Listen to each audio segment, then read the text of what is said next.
Tonight we have Yoon and Jackson who are going to go over the different camera options for shooting. So Yoon has a visual effects project that she's looking to shoot and for her capstone.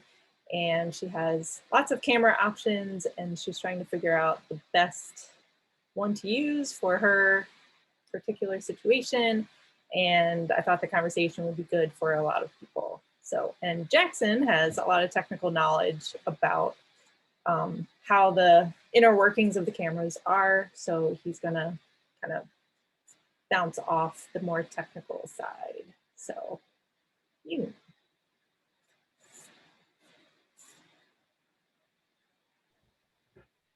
All right. You guys all see this okay? Cool. Yep, we see it. Awesome. All right. Hey guys, my name is Yoon, and today Jackson and I are going to be talking about which camera you should use if you're deciding whether to use the Ursa Mini, the Pocket 6K, or the C100. So a little bit about my project and how, based on like what my project is about, what I decided to use, I'll be talking about that. But a little before that, I want to tell you guys a little bit about my project. So I am going to be filming a short horror film, which is going to be about 10 minutes long.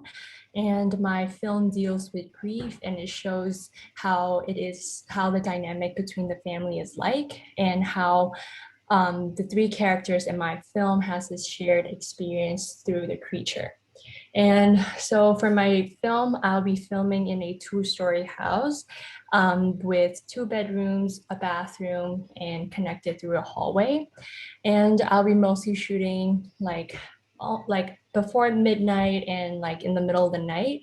So a lot of my lighting are going to be in low light, and I'll be using moonlight, a lot of practical lights like lamp right here, and the bathroom scenes in the hallway. And another kind of light that I'm using is the red light, which you can see in like the right side of the screen. So I'm hoping to have the right light in a form of like highlights for my characters.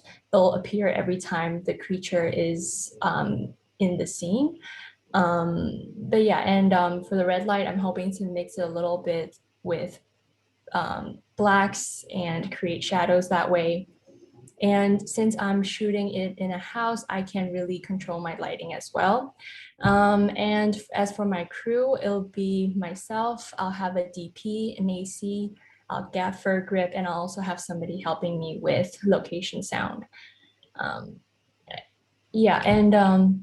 next slide. On the next slide, you'll see that my project is like very visual effects focused on the creature. And for the creature, I'm hoping to create something like what you see on the right side of the screen. So I won't be creating a model for it, but I'll just be using an actor. And I'm hoping to create a creature that's really dark and that blends in with the shadow like you see on the ceiling on the first picture. And then I'm hoping to add a little bit of like smoke effect to him, just like make him really like blend in with the shadows. And another thing that my like creature will be doing is that he'll also be crawling like upside down on the ceiling. So a lot of that will almost like all of that would just be like done on the green screen. And so going into this project, the questions that I had was like, which codec should I use? Like at what resolution, what bit depth? And I also wanted to keep in mind the data storage, the amount of data storage to help me later when I'm editing in post. And I also had a few questions about the COVID restrictions, because SU had the policy that only one actor at a time can pull down their mask. So but there are a few scenes in my film that I want like both of the actors to be on the screen. So I had thought about like whether I should do split screens over the shoulders, or like just capture like them through mirrors. So those are the few questions that I have. And yeah, now Jackson can go over a few more things. Yeah, so now for the slightly more boring part. So basically here, we're going to kind of give you guys background on various ways that we've, over the years, we being like filmmakers, have came up with for reducing your data in videos, like compression, file formats, etc. But before we do that, I just want to get some of these definitions out of the way because I use these words a lot, and I realize that some people aren't super familiar with them. So the first one is lossless. In this regard, I'm talking about without a loss of information. So something that is lossless does not have any loss of information. This this distinction changes depending on how you describe it. So like right here, I have an example called mathematically lossless versus visually lossless. Something that is mathematically lossless means that the input and output are the exact same. There is no change in the actual data at all. Visually lossless is a more subjective approach. It means that our eyes don't perceive any loss of information, which is very important for what we'll talk about in a minute, which is specifically chromosome sampling. But basically visually lossless does have a loss of data, but our eyes don't perceive that loss, so therefore it is visually lossless. Next definition, codec. It's basically how you're going to actually encode your video data into a single file. So obviously your video is a set of images, and that needs to all get put together unless you want a massive image sequence of different files and such. So there's different codecs that you can use for actually encoding your video. These change throughout time. They all use different techniques for doing so. In here, I have a note that is distinct from your file format. The reason I say this is a lot of people seem to blend these together. Like they'll be like, oh, I shot in my film on like .mov stuff. So therefore, that's all the same. When in reality, they're actually distinct. Your file format is not the exact same as your codec. For example, a .mov file can be anything from a H.264 codec to ProRes. And that has drastic implications on how your video actually looks and the data rates of your video. So that's something to keep in mind. From there, resolution. I'm sure you guys are all familiar with this, but I thought I'd throw it in. Just to put the literal definition there, it is the number of distinct pixels along each axis of your video frame. So for example, just examples 1920 by 1080, 3840 by 2160. You guys are familiar with those, that's HD and UHD. So I will talk about resolution and chromosome sampling. So just keep in mind that that is specifically the number of pixels along each axis, not necessarily your overall frame scaling. And then compression is just a calculated reduction in data within an image. Almost always this is going to be a mathematical transformation. We came up with some really crafty ways over the years of doing this. It's not anymore just like you're selectively reducing it by some fixed fraction or stuff like that. So compression is broken into two categories. It's either going to be lossless or lossy. As I'm sure you can probably guess, the opposite of lossless is lossy. So that means there is a loss of information. Visually lossless is actually considered a lossy format, which is a little confusing, but basically that means there is a reduction in data. Most compression that we will ever run into on films, like when working in film, is going to be lossy because lossless data is extremely, extremely large. That's what I'm actually going to hit on in the next slide. So here, haven't verified the total accuracy of this graph, but it gets the point across. Basically, it's looking at data rates. You'll see that it compares uncompressed file formats versus just various what we call flavors of ProRes, so different distinctions of ProRes. We'll go over that more in a little bit too. But what you'll notice is that uncompressed video is massive, and this is why we introduced compression at all, and why we've came up with so many clever ways of reducing our data, is because it's just unreasonable to use it on every project. So you have to find the right thing for whatever project you're going to be doing, depending on your needs. And that's what we're going to be talking about, because there's certain instances where you cannot give up like some of these larger formats in exchange for like storage. So like sometimes you need that extra data to do what you want to do, specifically in visual effects and even more specifically in green screen. So from there, chromosome sampling is the first thing we're going to talk about. Are any of you guys familiar with this term? You guys have heard of it before? Are you guys pretty comfortable with it? Like you understand what it means if you have heard of it? Yeah, so basically chromosome sampling is one of these clever ways that we came up with to actually compress our image. It takes advantage of the fact that our eyes kind of suck with color. We really can't distinguish color as well as we'd like to. So for this instance, I'm going to refer to chroma and luminance, but I'm going to call them color and intensity for the sake of the argument. So When I talk about color, I mean your different chroma values. Intensity is luminance. So our eyes are much better at picking up luminance values than they are, or differences in luminance values than they are in picking up differences in chroma values.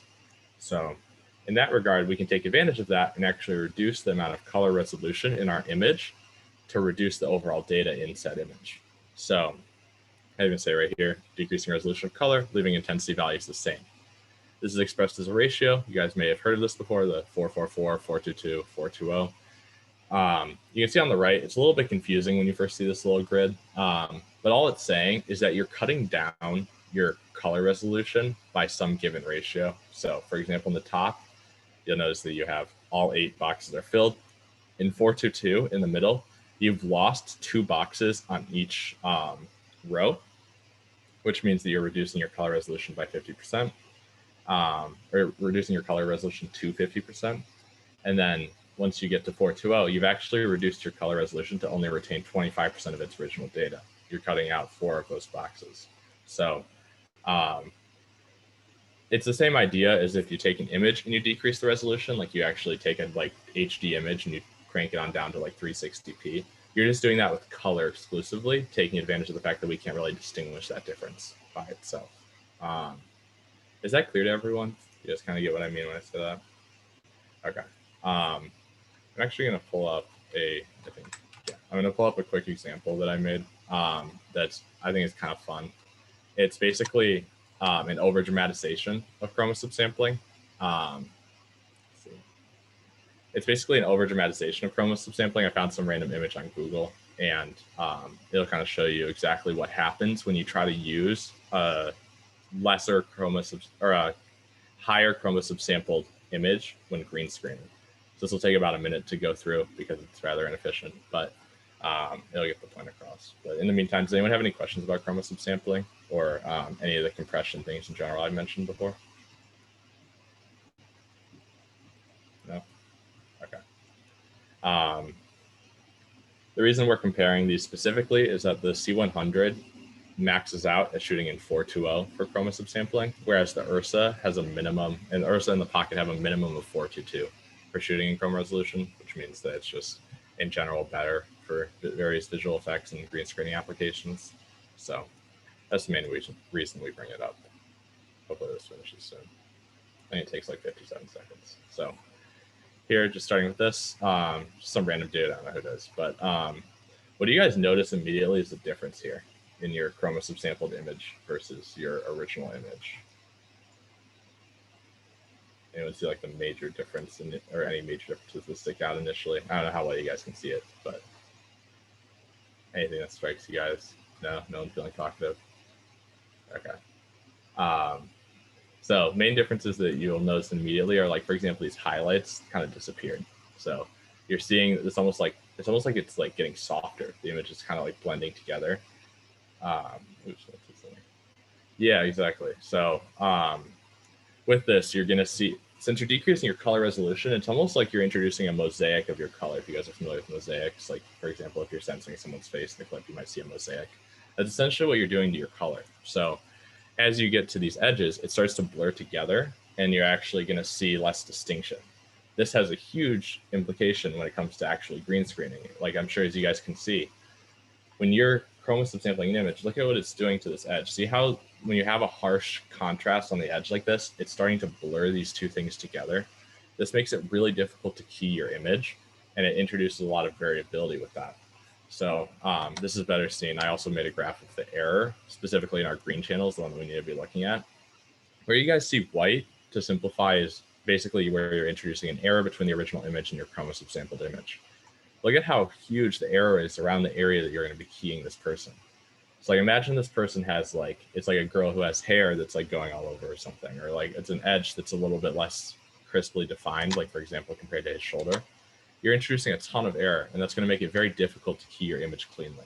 So that's the main reason that chromosome sampling is so important in this regard. So any questions about that? No? Okay.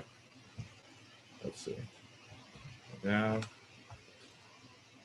right, good.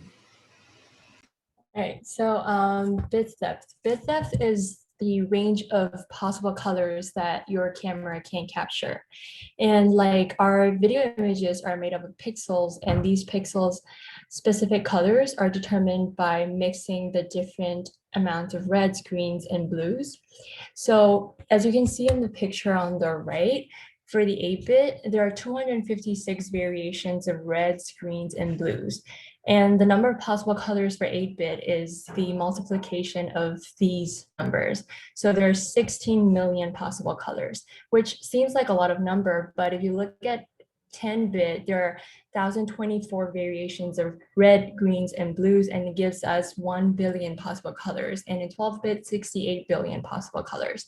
So, and if you can see in the diagram like below that for the 8-bit, it looks a lot less fluid than the 10-bit. You can see where the colors end and starts. So yeah, and so that's basically like how you would see. And if you go to the next picture, you'll see that there's banding like on the 8-bit and there's no banding on the 10-bit.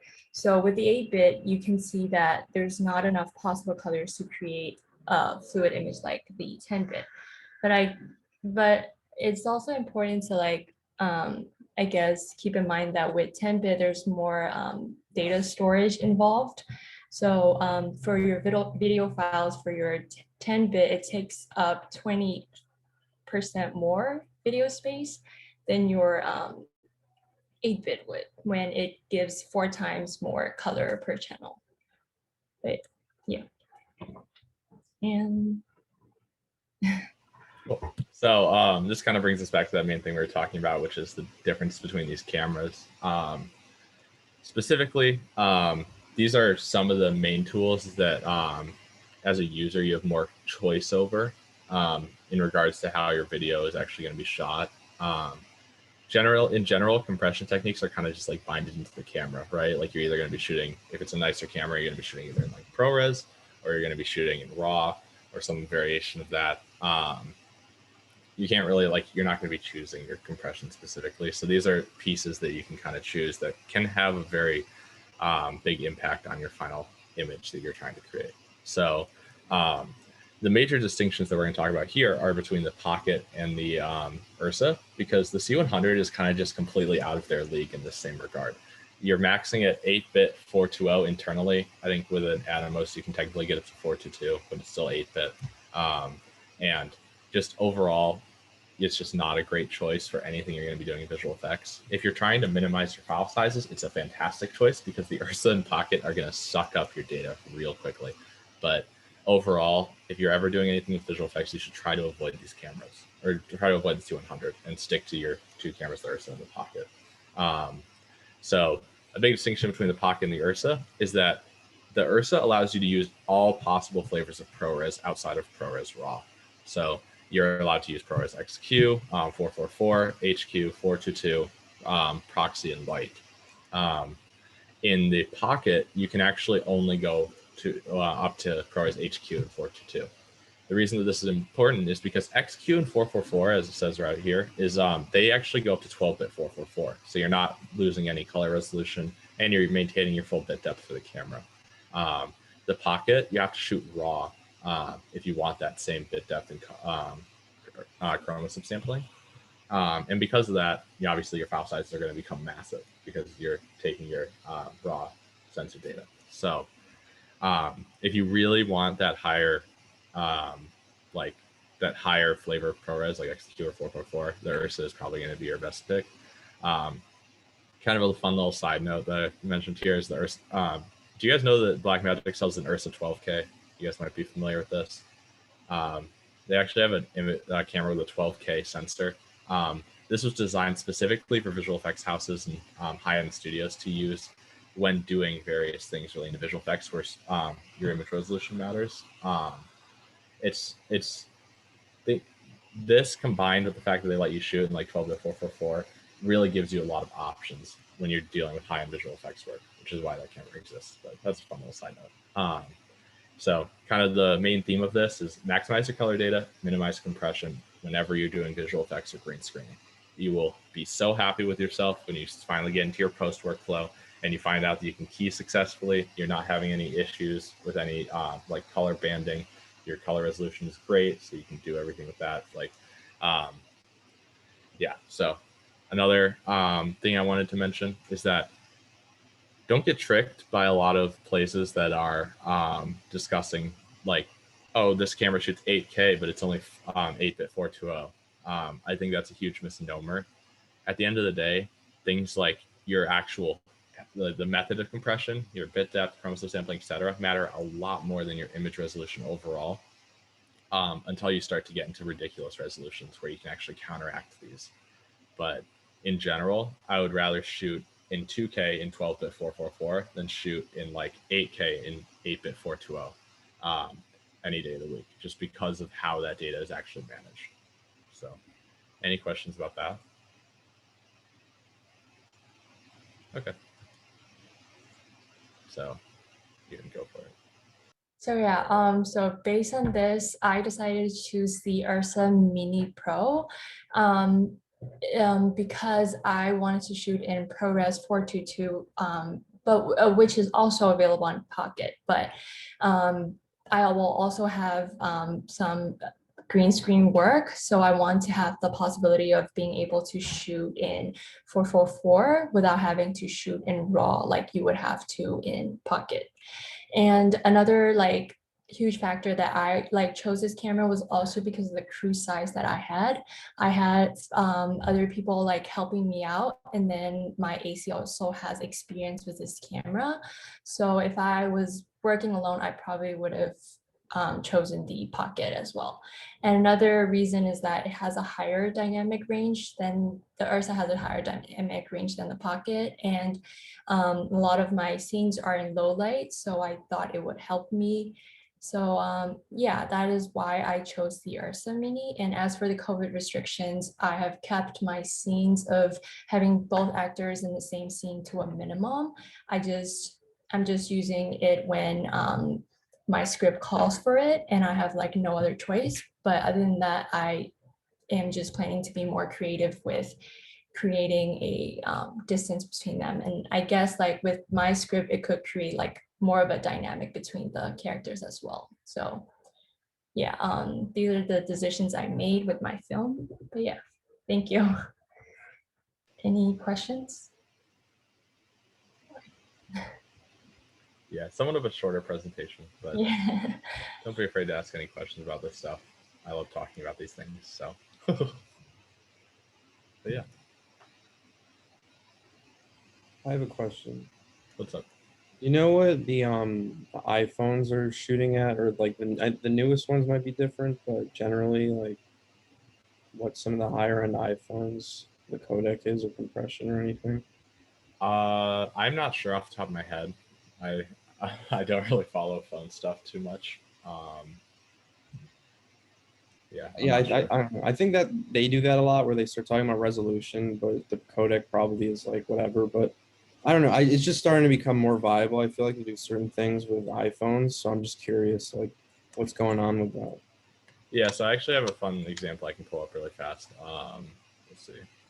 So here I actually took an 8K image and I put it through my thing that I was talking about. Basically kind of testing how does resolution actually counteract chromosome sampling, right? So like this program is chromosome sampling the absolute hell out of my image. Like it's like a 4 to 0.1 to 0 ratio. Like your color resolution is like negligible. But one thing to kind of notice here is that, do you guys really see a difference in this image? Like at the scale that we're looking at it? Like it's really hard to notice any real difference, right? Like when I showed the example earlier, it was really obvious which one was chromosome sampled, right? But this one's a lot harder to notice. And I think this has really interesting implications on how this resolution versus chromosome sampling and compression actually is going to play out throughout time. And it relates a lot to this discussion of like phone usage increasing in terms of media production.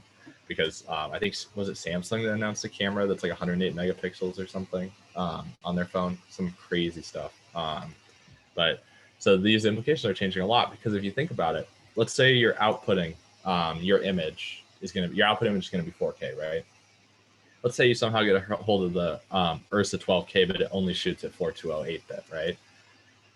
Within your color resolution, so like if you're shooting at 4K and you are shooting at 422, your color resolution is going to be HD, whereas your overall image is going to be 4K, right?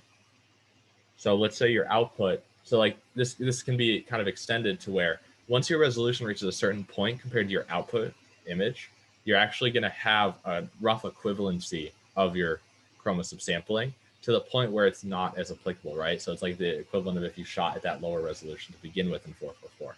I think that kind of relates to what you were talking about. So like the error is interesting to look at, but the biggest thing here is that when you actually go way into the image, right? Like we're super zoomed in if you actually look. This is when you actually start to see the chromosome sampling come to play. So like, let's say this blue was a green screen, right? You can see over here that we're starting to actually see that same separation of colors and kind of like averaging between them. So in that regard, I think that these implications often will still hold true for visual effects at least. But I think in terms of media production, when you're actually outputting an image, it's still visually lossless here. This is a crazy chromosome sampled image, but I would argue that this is visually lossless from the scale that we're looking at, right? So I think that, especially with this resolution race going on, we're going to reach a point where it can maybe offset your lacking in other areas, depending on what your final goal is with your footage. But overall, it's not an entire replacement, if that makes sense. I will say also phone cameras tend to, we're approaching an era of what's called computational photography, where we're kind of giving up on like traditional sensor and optical advancements for the sake of actually doing more image processing to take advantage of our tiny sensors to create images that are more professional looking, right? So I think as that approaches a certain point, you're also going to see that change things more and more too. It's no longer as much about actual, like, for example, signal compression that you'd see in traditional cinema cameras. But now we're coming up with really crafty ways to manipulate our image to actually, for example, like invent data almost, in the sense of, like, you guys are familiar with Resolve Superscale feature, which is basically like, I think they call it like their neural network upscaler. Is that like AI? Yeah, essentially. So you're seeing these computational techniques being introduced that aren't necessarily taking advantage of an analog situation or an optical situation. So those are going to have very interesting implications in the next like 10 or so years on where imaging actually goes. So yeah, it's an interesting point that you raised about phones though, even without knowing that off the top of my head. Did that sort of answer a little bit maybe? I don't know. Yeah, I'm just curious. I think this stuff is interesting. And I think phones, like, I don't know, like the whole quality thing like really matters for certain things. There's other things like that it doesn't matter for. And I don't know, it's just interesting. Well, like there's a lot of stuff with the iPhone just came out with a camera. It has something called LiDAR or something in it, and it can do like 3D scans like of the environment, like underneath, already taking like photos and stuff, and it can do all kinds of stuff for AR and like 3D scanning. And I don't know, there's all kind of things they're introducing on their end that seems to be more oriented for AR and stuff like that I find interesting too. Yeah, LiDAR is something that was traditionally used in the like military imaging to actually gauge depth in certain objects. You're going to be scanning like details at like a surface level, right? They'll use to try to like estimate sizes of things and such. It's been generalized now actually in the 3D community for probably the past 5 or so years to introduce scans of for like to create 3D textures basically. So the most notable one that exists right now is called megascans. They actually go around and use techniques like LiDAR to capture the real world, create textures for that, and then output that into formats you can use in whatever 3D program you want, like Maya, for example. These have been used a lot recently on projects that are trying to be super photorealistic because your textures are based on the real world. So stuff like The Lion King, The Mandalorian, etc., are using these textures for that reason. Where they're taking photos of like, it's almost like they're taking plates, are they taking like HDR or like 3D scans of like an environment? Is that in a way, It's more specifically that they're using a wide variety of techniques ranging from LiDAR to just stitching high resolution images together, etc., to actually create these textures. Because basically they found ways to create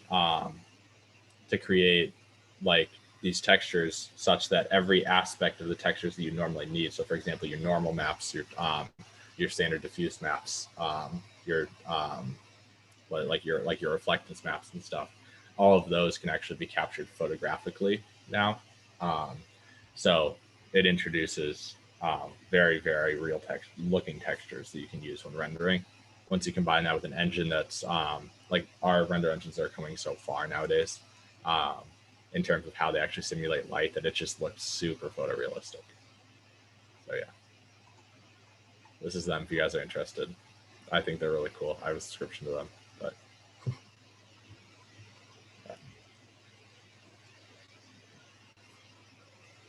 I guess I just have another like little comment. Do you think there'll be a point where they'll actually be able to take data that's like, I guess it's what you were talking about, like AI literally, like it won't even matter so much what you're shooting on, because it'll get to the point where you can really introduce data like almost creatively, like it's like where you can make an image out of an image, kind of. Do you think that's like the near future? we're already getting to that point. Yeah, no, that 100% exists. There's been a lot of weird advancements in regards to that, like specifically in image to blurring and in anything dealing with like decompressing images. That's what Superscale aims to do. Is the original point was you'd have some like 360p footage from who knows when that you could actually upscale to like 4K for like a cinema output that would look essentially like it was shot in the original resolution. So that's definitely a possibility in the future. There's an example I had, but I don't remember what it was now. Oh yeah, so I think in the near future, actually, not super near, but near-ish, as our resolution increases and our output stays somewhat lower, or like basically if our shooting resolutions keep increasing exponentially to a point that surpasses where we're actually at in terms of our output resolution, mathematically, there's a chance that you're going to be able to see computational photography introduce focus pulling in post for any camera like codec and resolution and stuff. Basically, there's some tricky math that deals with what's called applied inverse problems, where you're actually going to be able to mathematically solve all of your image data and thus be able to pull focus in post given some set of optical constraints. So I think that's stuff that you're going to see in the very near future, especially with cameras like the Ursa 12K popping out, where you're actually approaching a state of mathematical losslessness when you're outputting to a lower resolution. So you're outputting to 4K, which is a really exciting advancement that might come in the future. So that's something I'm really looking forward to. Cool. Yeah. Any other random questions about anything? Max or Jen, did you have anything from our conversations today? Sort of. Yeah. No. For my project, we're gonna have to do a good amount of, I think, texture mapping, and it's not even really a question. I'm just thank you for showing that website and stuff, the Massive Scan Library. Yeah, they're awesome. It's in that type of stuff. Like, do you really know how to do it? Like specifically 3D stuff. Sure. Yeah. Yeah, I'm relatively familiar. That'd be a really cool, like, if you led a presentation on that sometime soon. Like, I would be really interested. Okay. Yeah, no, like my primary stuff I do right now is I like to use Redshift engine with Cinema 4D and do a lot of just various experiments with texture workflow and stuff. I think the best way to describe what I currently do is like almost like image quality assessment, if that makes sense. You know, it's like experimenting with like stuff that we talked about today. So yeah, if that's something you guys are interested in, I could totally demo like texture workflows and like more node-based like systems for rendering. Max, you want to actually ask your question about adding texture to? I don't really have a specific question. Like, the question I'd ask is like, how do you do that?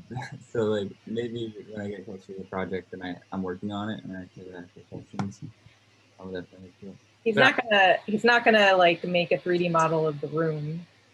and Right. texture it, but he wants to like add texture to the walls and things like that to make it look like it's growing.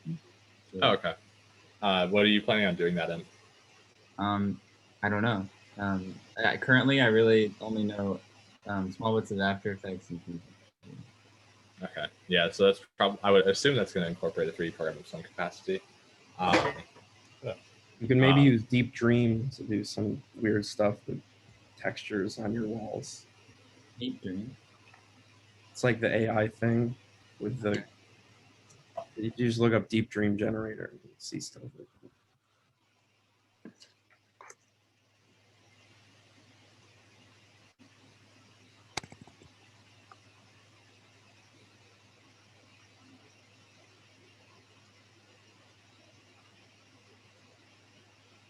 Jen, did you have anything? I mean, I like don't have any questions. I'm just like nervous to use the Pocket. I don't know why. I feel like I'm just intimidated by like how complex it can be. But I think just watch a couple things about it. The menu system itself is probably one of the simplest I've ever used in my entire life, especially compared to most cinema cameras that can shoot at similar resolutions and quality. One kind of hint when you're doing that stuff is even if you don't know what any of the codecs or anything mean, everything in Blackmagic is laid out from left to right in terms of quality. So as you go from the left to the right, your quality is going to decrease. So it'll lay out, for example, your ProRes and on the Pocket, it'll lay it out in exactly the order HQ, 422, light, and proxy, which those actually go down in quality. They're all going to be 10-bit 422, but the data rate is going to go down as you go. So it's really easy to figure out in that regard. So sweet. I'm assuming.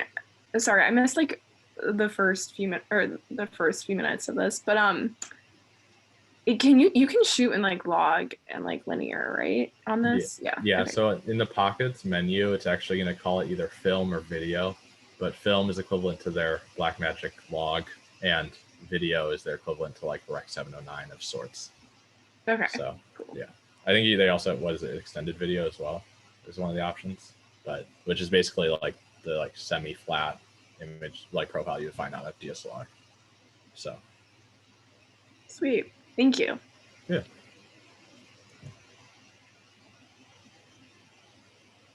Any other random questions? Yeah. Any other camera questions? I guess I have one. I'm not sure am I at the right place to ask, but do you have any all of you guys have any recommendation for me to buying a new camera? What do you want to do with it? Photos. I want to do both photos and videos, and I think as good as the quality of the picture, and I guess maybe middle level price. Yeah, so I was gonna say the best camera if you want a 2-in-1 camera right now. Let me just ask one more question.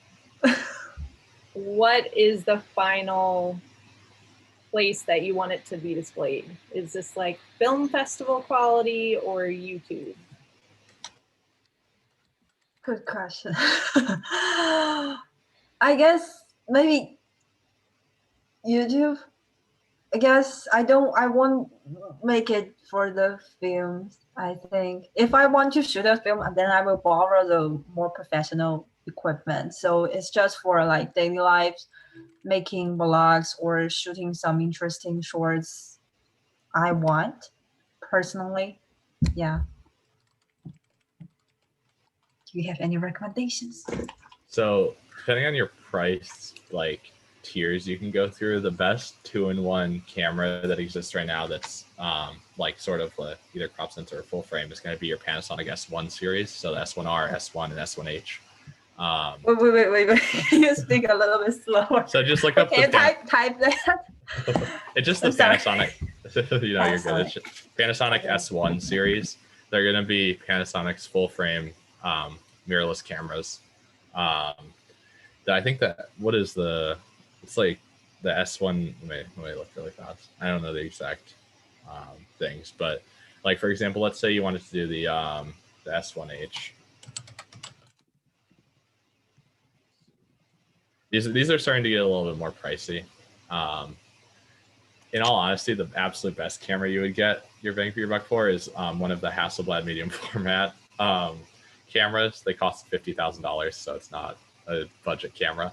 But they shoot 4K RAW with full sensor readout, but also shoot like 100 megapixel photos. So that's like your best 2-in-1 camera that you can buy right now. What's the number of that? It's called S1 series and Yeah, so just their Panasonic S1 or S1H or S1R. Those are the different variations. So like this is the S1H. This is for the more expensive one in this series, but the reason it's so expensive is because it literally does both so well. So your image resolution is going to be like 6,000 by 4,000. So your standard Nikon DSLR like image resolution. I think your standard Sony first in some regards, not for your A7R, but anyway. But because it can shoot full frame ProRes RAW with an external recorder, so you can actually get 5.9K ProRes RAW, so you can choose your white balance and exposure in post up to 30 FPS. And obviously here you can get Super 35, 4K, 60, whatever. But that's the reason that this one is your best dual camera, because you can quite literally turn it into a cinema level camera while also shooting nice full frame photos with it. The other cameras in this, like your S1, they're similar. It also shoots 10-bit 4:2 internal at the 5 point whatever K. So it's not lacking by any means.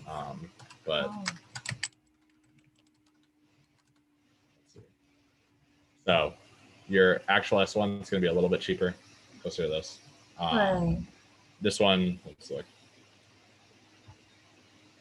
This one for video, you're going to be getting that same 4:2 10-bit UHD footage, while also getting same 6,000 by 4,000 photos. So I don't know. This is the best that you would get in terms of that. I know it's on the pricier side.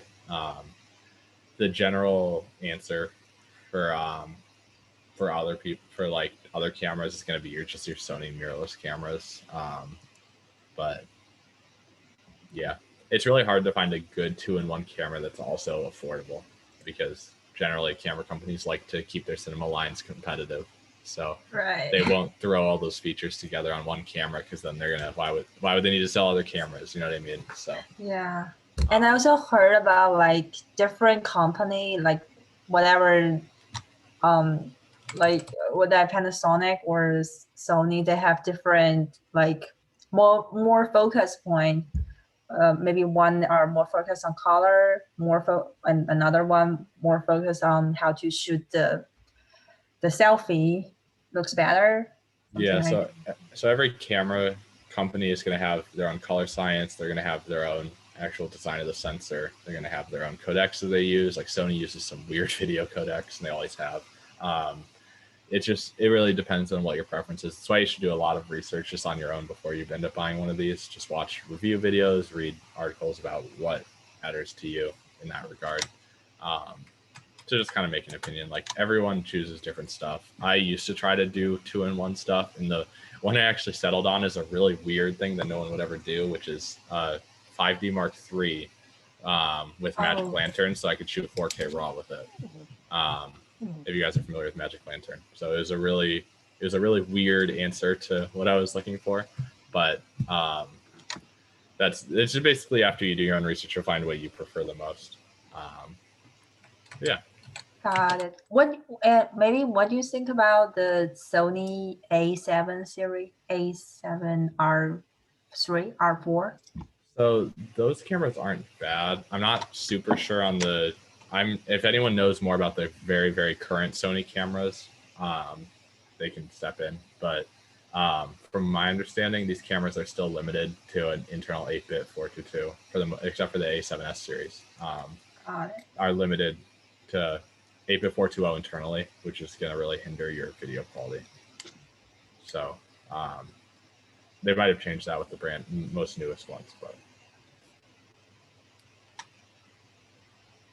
Yeah, I have the A6500, the Sony mirrorless A6500, and it's like I don't know. I think there's better cameras out there for that price, honestly. Like I agree that the compression is a little bit like, and I feel like the dynamic range also on that camera is a little bit not great. Like if I shoot outside, like everything is just blown out sometimes besides like the person if I like expose for them.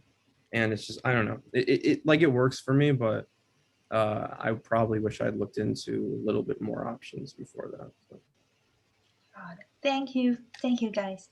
Yeah.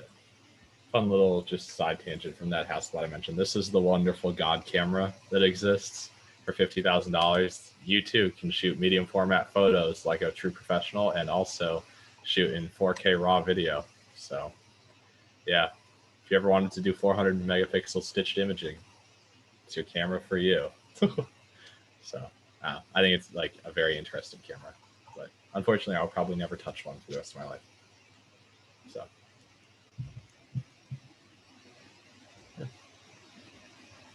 Exactly. Cool. So I think that's it for tonight. If there's any other questions. So yeah, not exactly sure what we're doing next week yet, but figure it out. I think we talked to you before.